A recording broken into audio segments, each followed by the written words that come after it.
మంచు లక్ష్మి గారికి కథ చెప్పి ఒప్పించాలంటే చాలా కష్టం అని అంటారు. అలాంటిది మీరు దక్ష ఒప్పుకోవడానికి రీజన్ ఏమిటి అంటే ఏం చెప్తారు? డాడీ వచ్చారండి ఈ కథతోటి.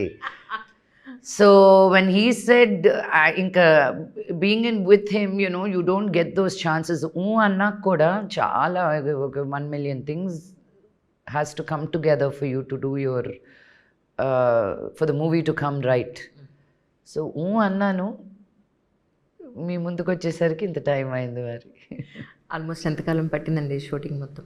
Shooting we finished a bit, but post production took a while for us. Cinema ఒక 6-8 months నుంచి రెడీగా ఉంది. ఇది మంచి టైం కాదు, ఇప్పుడు ఓటీటీలు తీసుకుంటున్నారు, ఇప్పుడు తీసుకోవట్లేదు. ఈ బిజినెస్ పరంగా నన్ను అడిగితే నాకు తత్తా బెబ్బానే. సో సినిమా చేసి ఇచ్చేయమంటే ఇచ్చేస్తాను, ఇంకెవరైనా బిజినెస్ చేస్తే బాగుంటుందని ఫీలింగ్ నాకు. Because it's so different now, ఇంతకు ముందులాగా లేదు. వెన్